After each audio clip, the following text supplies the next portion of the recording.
Salut, ici Axel, bienvenue dans ce nouvel épisode. C'est un épisode dans lequel j'aimerais parler d'un sujet qui est important, bien entendu, c'est apprendre à s'aimer, donc l'amour. Et en cela, je vais me référer aux études faites par une infirmière australienne, peut-être la connais-tu, Bronnie Ware. Bronnie Ware a cette particularité qu'elle a accompagné des personnes en fin de vie et elle a tiré des enseignements de tout cela. Il y a eu beaucoup d'écrits de littérature, tu peux regarder sur internet Bronnie Ware, tu trouveras beaucoup d'écrits. Et pourquoi je t'en parle aujourd'hui? Parce que j'ai lu cette semaine l'un de ses rapports et j'ai eu une prise de conscience sur quelque chose qui est évident mais qui ne m'avait pas frappé jusqu'à présent. Bronnie Ware dit que elle rapporte en tous les cas que les personnes en fin de vie disent avoir trouvé un sens à leur vie, non pas parce qu'elles ont été aimées, mais parce qu'elles ont aimé. Et cette petite nuance dans la négation est fondamentale. Je m'explique. Probablement, je ne sais pas quel âge tu as, mais probablement que soit maintenant ou à un moment de ta vie, tu avais une quête qui était la quête d'être aimé. La quête d'avoir de la reconnaissance, la quête d'avoir de l'attention, que ce soit de la part de ton conjoint, des enfants. Souvent, c'est au niveau du boulot, on mélange un petit peu les choses, bien sûr par rapport à ses parents. Et cette quête est complètement normale, jusque vers un milieu de vie dont je vais te parler juste après, parce que ça correspond exactement à l'éducation que nous avons eue. Nos parents ont fait toujours du mieux qu'ils ont pu, mais on a quand même des blessures qui correspondent à une perception qu'à un moment, on n'a pas eu suffisamment d'attention, qu'on n'a pas été aimé comme on l'aurait souhaité. Et donc, on a créé nos propres stratégies. Pour certaines personnes, ça va être aller acheter le regard des autres. Donc, on va s'oublier soi-même. Pour d'autres personnes, ça va être d'affirmer des vérités. Donc, je m'affirme dans mes opinions. Pour d'autres personnes, ça va être d'être des rebelles. Voilà, il y a plusieurs stratégies dont j'ai déjà parlé dans ces capsules. Donc, ce n'est pas le propos aujourd'hui.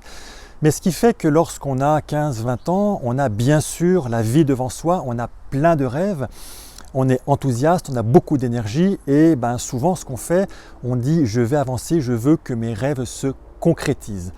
Et c'est ce sur quoi on va passer notre énergie, une bonne partie de cette première partie de vie, donc de 20 ans jusque vers 40, 45 ans, on va travailler là-dessus et arriver à un moment, pour certains, je ne dis pas pour tout le monde, mais pour certaines personnes, on va se sentir ankylosé dans un espèce de vêtement qui va être beaucoup trop étriqué parce qu'on est marié, on peut avoir des enfants, on a une maison, on a des finances, on a des factures, on a un boulot qui nous plaît peut-être un petit peu moins parce qu'on s'aperçoit qu'on est arrivé à un certain sommet.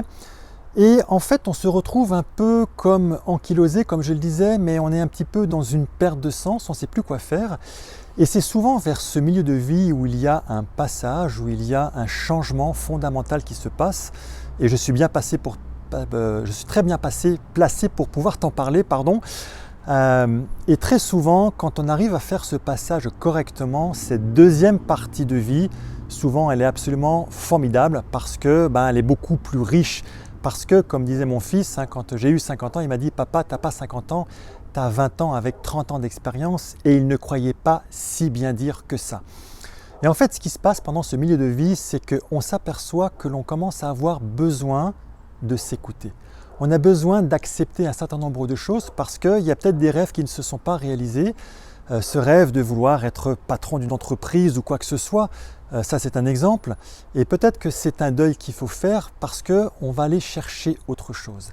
Et en fait, cette notion d'acceptation, cette notion d'accueil va aussi nous permettre de s'accueillir soi-même et de commencer à se découvrir et à se dire que finalement, on a beaucoup de qualités et on va commencer à apprendre à s'aimer.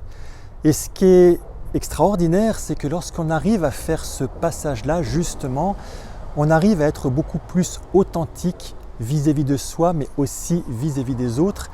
Et ce que je commence à remarquer, c'est que la paix, la sérénité dans cette deuxième partie de vie que je suis en train de commencer, mais ce que je suis en train de voir, c'est que cette paix, cette sérénité, elle est là uniquement et on lui donne sens uniquement parce qu'on arrive à l'offrir aux autres. Je vais te le dire autrement, la paix, la sérénité qu'à un moment on commence à sentir, elle n'a de sens que si on parvient à l'offrir aux autres. Ça veut dire que la notion d'amour, elle est complètement différente. On n'est plus dans un mouvement de l'extérieur vers l'intérieur, avoir cette reconnaissance, mais qu'on est vraiment de l'intérieur vers l'extérieur. Et pour que l'intérieur prenne sens, on a besoin d'aller le donner à l'extérieur. Et je crois que c'est exactement ça ce que Bronnie Ware voulait dire. Et ce que ces personnes en fin de vie qui ont donné un sens à leur vie voulaient dire. Elle ne voulait plus dire que j'ai arrêté cette quête à aller à la reconnaissance, à aller à cette recherche d'attention. Non, j'ai retrouvé l'amour en moi et j'ai donné un sens à ma vie parce que j'ai trouvé cette paix, cette sérénité, parce que cet amour, cette paix, je l'ai offert aux autres, je l'ai donné aux autres. Et je crois que c'est un bel enseignement, nous autres vivants, que l'on peut prendre de la part de nos aînés qui sont maintenant partis dans l'au-delà. Mais c'est ce dernier message qu'ils nous ont laissé. Et je crois qu'apprendre à aimer, c'est cela aussi. C'est apprendre à s'aimer soi-même pour apprendre à donner aux autres, à l'offrir aux autres. Et c'est ça tout un sens qu'on peut donner à sa vie.